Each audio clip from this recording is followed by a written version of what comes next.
Hello guys, good morning and happy new year है त। आज न्यू इयरको दिन नयाँ हाइक चम्पादेवी यहाँबाट लागियो गाइज। अब हात्तीवन रिसोर्ट हुँदै चम्पादेवी हाइक सुरु भयो मेरो सोलो हाइक।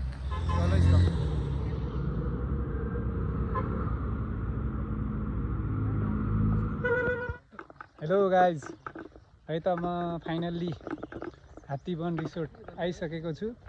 अब ठ्याक्क हामी यहाँबाट इन्ट्री गर्छौँ। यहाँ इन्ट्री गर्ने ठाउँ छ अनि त्यहाँबाट लाएर चट्ट जान्छौँ होइन। ल गाइज, राम्रो ठाउँमा आइपुग्यो।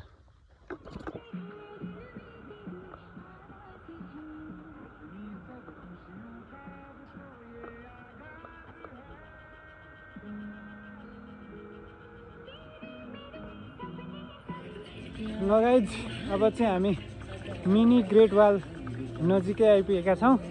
अब यहाँबाट मिनी ग्रेट वाल सुरु हुन्छ। साइड साइडमा काफलको रुखहरू पनि छ। टक्क हामी हेर्दै जान्छौँ। खोला चाहिँ छैन, भेट्यो भने खानुपर्छ। टक्क गिरमा डुब्दै टक्क हिँड्नलाई मजा आइरहेछ। ठाउँ ठाउँमा साइड साइडमा पिकनिक स्पोटहरू पनि छ। मान्छेहरू टक्क न्यु इयरको लागि आएर मनाइरहेछन्। म चाहिँ सोलो हाइक अगाडि बढिरहेको छु, पछाडिबाट बाइक आइरह।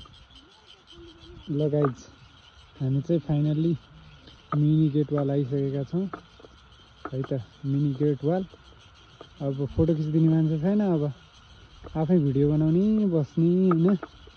दामी छ। ल यता यस्तो माथिसम्म छ अरे, रमाइलो छ हेर्दा पनि। ल गाइज, मिनी ग्रेट वाल सुरु भइसकेको छ है। अब म टक्क लाएर ग्रेट वाल माथि चढ्ने छु अनि त्यहाँबाट चम्पादेवी दर्शन गरेर फर्किनेछु है त।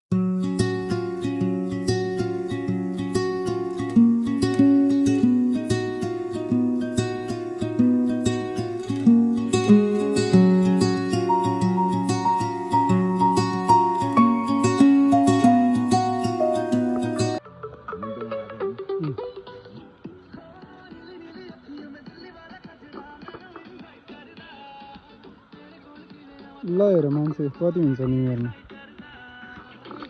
लाइन छ माथिसम्म। ल गाइज होइन, फाइनल्ली चम्पादेवी अराइभ भनौँ यसलाई। धेरै टाइमै लागेन यार, एकदम छिटो आइयो है। आज न्यु इयर भएर होला यतिर। ल सबै एकदम मान्छेको भिड छ। यताउति हेर्दैछु म, हेर्ने यहाँ आइपुग्यो। एकदम रमाइलो रहेछ आज यो मन्दिरमा पूजा गर्नलाई। सबको लाइन छ, जात्रै जस्तो छ। ल यस्तो रहेछ। ल जय माता दी है त। लाइन बसेर पूजा गर्नेहरूको यता लाइन छ। त्यही अब हामी चाहिँ यतैबाट हेर्छौँ अनि यताबाट अब कता हुन्छ टक्क हुन्छ है त। एकदम रमाइलो राम्रो छ। ल फाइनल्ली आइयो नेपालको झन्डा सबै छ है पूजा गर्नेको लाइन। फाइनल्ली आइयो भनौँ न, पूजा गर्नेहरूको लाइन छ।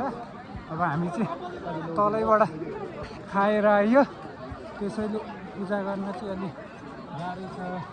अब एकछिन बसेर रेस्ट गरिन्छ होइन। यस्तो रहेछ ल है त, एकदम रमाइलो। तपाईँहरू पनि आउन सक्नुहुन्छ, अझै टाइम छ है। ल छोटो हाइक हो। ल यतातिर मान्छेहरू टक्क बसिरहेछन्। ल है त, यही हो एकदम। अब म नि एकछिन यता बसेर केही खान्छु, टिकासिका लगाउँछु अनि तल झर्नु पर्ला होइन। यस्तै हो, चल्नु हुँदैन यहाँ, फोहोर गर्नु हुँदैन, फोहोर चाहिँ गर्नु हुँदैन। ल गाइज, यस्तो रहेछ रमाइलो। यहाँ मान्छेहरू नयाँ वर्ष मनाउन पिकनिक सिकनिक जस्तै गरी फ्यामिली टुगेदर है त।